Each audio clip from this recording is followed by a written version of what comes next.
Good morning बच्चों। मैं सीमा Sharma 10th D में एसएसटी पढ़ाऊंगी। एसएसटी में इतिहास और नागरिक शास्त्र।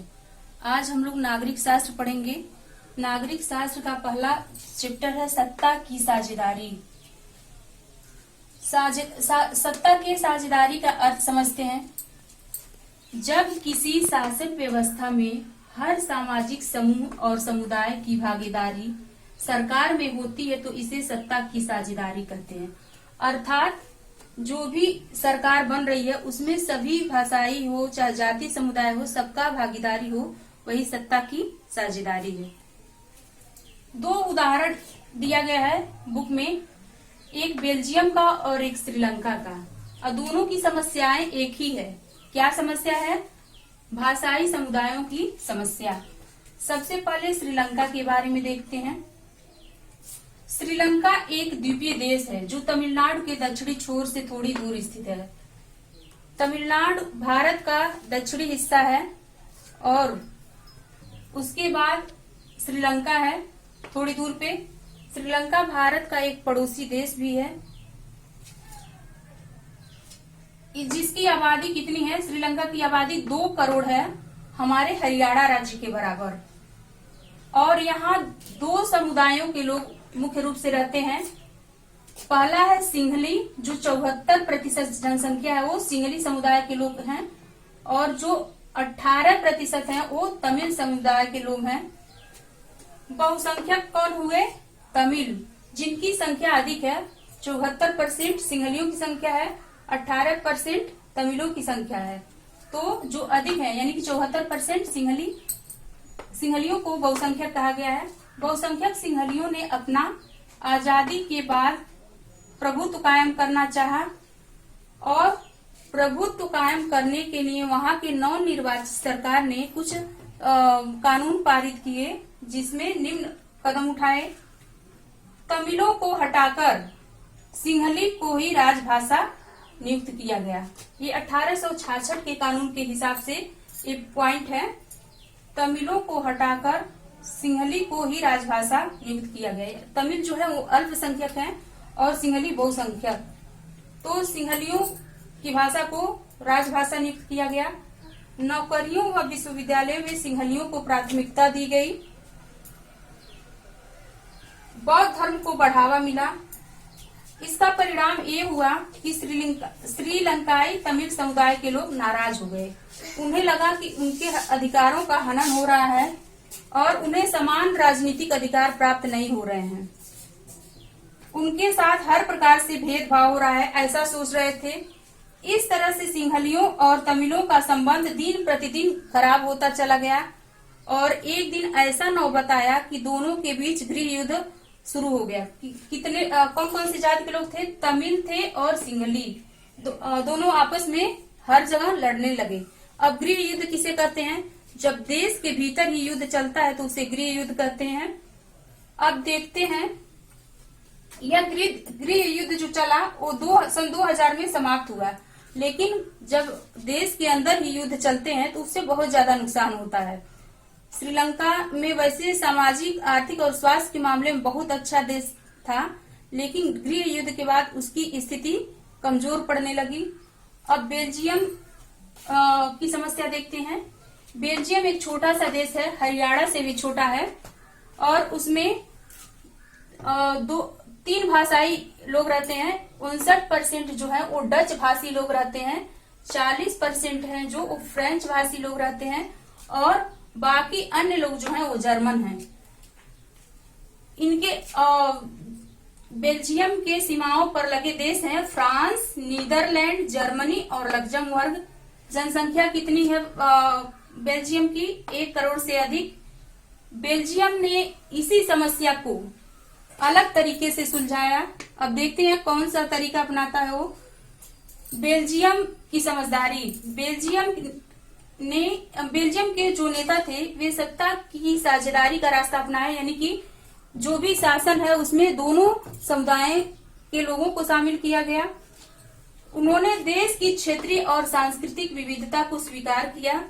जो नेता थे वो सोच रहे थे कि देश में विविधता है तो विविधता के आधार पर शासन में नेताओं का स्थान होना चाहिए। तीसरा है 1970 से 93 के संविधान संशोधन द्वारा कुछ सुधार जो हुए उसके इतने बिंदु हैं। पहला है, देश के लोगों को बेगानापन महसूस न हो। केंद्र सरकार में डच और फ्रेंच भाषी मंत्रियों की संख्या समान रहेगी। कानून बनाने का अधिकार दोनों भाषाई समूह को मिलेगा। दूसरा बिंदु है, केंद्र की अनेक शक्तियों को क्षेत्रीय सरकार यानी राज्य सरकार को दे दिया गया। अगला है, ब्रुसेल्स में अलग सरकार है जिसमें दोनों समुदायों के लोग रहते हैं। दोनों समुदाय यानी कि डच भाषी और फ्रेंच भाषी दोनों समुदायों के लोग रहते हैं। तीसरे स्तर की एक सरकार बनी जिसे सामुदायिक सरकार कहते हैं, और सामुदायिक सरकार में जो लोग शामिल थे उसमें तीनों भाषाओं के लोग थे। वो जहां कहीं भी थे अपने भाषाई समुदाय का नेतृत्व कर सकते थे, जिसमें डच, फ्रेंच, जर्मन सब लोग थे। यह व्यवस्था अत्यंत जटिल रही लेकिन काफी सफल भी रही। जब यूरोपीय देशों का एक संगठन बना तो बेल्जियम की इस समझदारी के लिए उसको सराहा गया और ब्रुसेल्स को, जो कि बेल्जियम की राजधानी है, उनका मुख्यालय बनाया गया। अब लाभ क्या हुए सत्ता की साझेदारी से? सत्ता की साझेदारी से इतने लाभ हैं, सामाजिक समूहों के बीच टकराव का अंदेशा कम हो गया, राजनीतिक अस्थायित्व बना रहा, और सत्ता की साझेदारी जो है वही लोकतंत्र की आत्मा है, ऐसा माना गया। तो दोनों, श्रीलंका और बेल्जियम दोनों की समस्याएं एक थी, लेकिन दोनों ने दो तरीके से सुलझाया।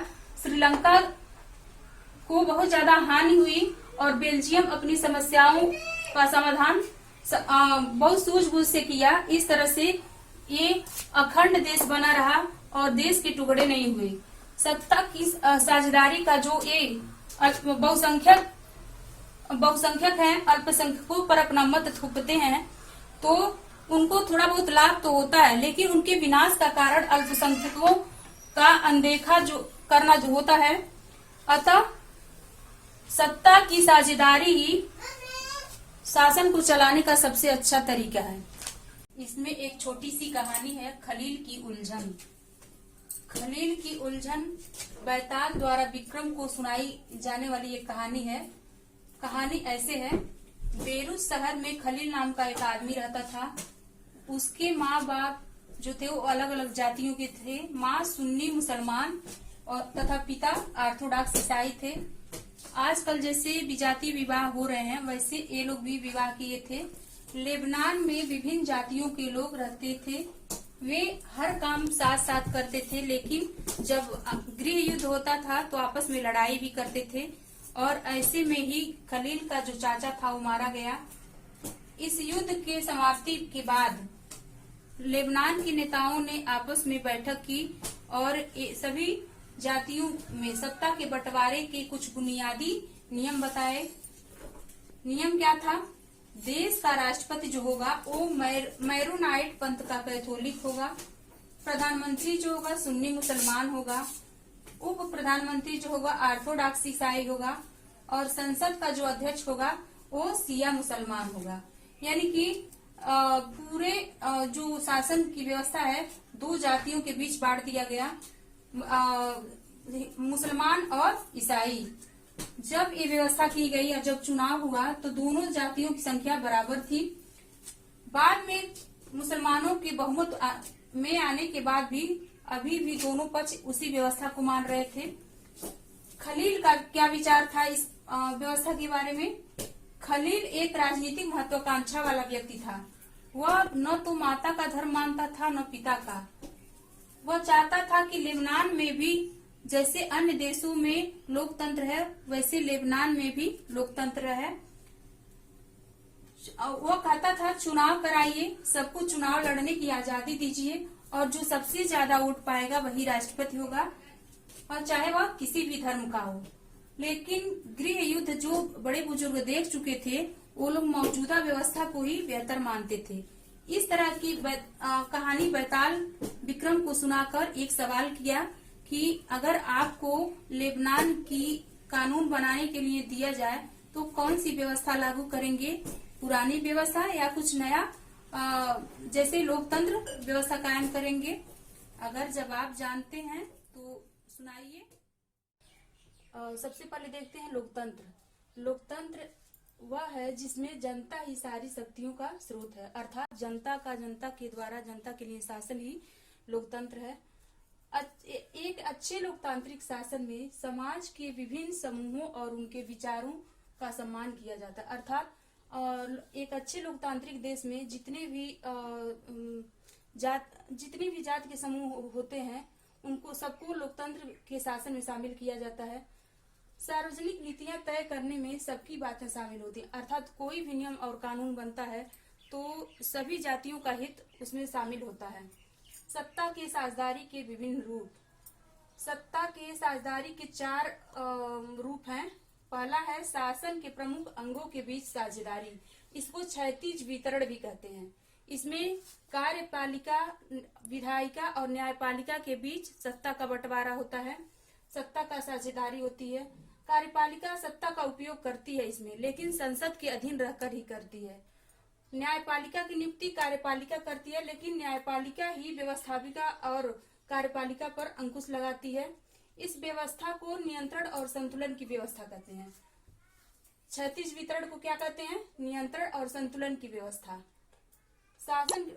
अगर शासन का 3 अंग में साझा किया गया है, विधायिका, कार्यपालिका और न्यायपालिका, तो इसको क्षैतिज वितरण कहेंगे और दूसरे शब्दों में इसको नियंत्रण और संतुलन की व्यवस्था भी कहेंगे। दूसरा है केंद्र और राज्यों के बीच सत्ता का बंटवारा, जिसको ऊर्ध्वाधर वितरण भी कहते हैं। इसमें सत्ता का बंटवारा निम्न रूप में होता है। पहला, पूरे देश के लिए एक सामान्य सरकार यानी कि केंद्र सरकार, क्षेत्रीय या राज्य सरकार जिसे राज्य सरकार भी कहते हैं। तीसरा है नगर पालिका, ग्राम पंचायत, जो हमारे यहाँ है केंद्र में केंद्रीय सरकार, राज्यों में राज्य सरकार और गांव या शहरों में नगर पालिका या ग्राम पंचायत है। तीसरा है सामाजिक समूहों, भाषाई और धार्मिक समूहों के बीच सत्ता का बंटवारा। जैसा कि हम लोग पढ़ चुके हैं, बेल्जियम में फ्रेंच भाषी और डच भाषी भाषाई लोगों के बीच सत्ता का बंटवारा कैसे हुआ था, ठीक वही एग्जाम्पल यहाँ है। इसमें सामुदायिक सरकार, जिसमें कमजोर समुदायों और महिलाओं को विधायिका और प्रशासन में हिस्सेदारी मिलती है। इस तरह की व्यवस्था विधायिका और प्रशासन में अलग अलग सामाजिक समूहों के लिए हिस्सेदारी देने के लिए की जाती है, ताकि खुद को लोग शासन से जुड़े हुए समझें और देश की अखंडता बनी रहे। चौथा है दबाव समूह, जैसे विभिन्न पार्टियां हमारे देश में, भारतीय जनता पार्टी, कांग्रेस, पार्टियां अक्सर बदलती रहती हैं और एक पार्टी जो सत्ता में शासन करती है, सरकार उस पर हमेशा दबाव बनाने की कोशिश करती है, उसे दबाव समूह कहते हैं। इस तरह 4 भाग हो गए। पहला सत्ता का क्षैतिज वितरण, सत्ता का ऊर्ध्वाधर वितरण, सामाजिक समूह, भाषाई और धार्मिक समूह के बीच साझेदारी। चौथा दबाव समूह द्वारा या विभिन्न पार्टियों द्वारा साझेदारी।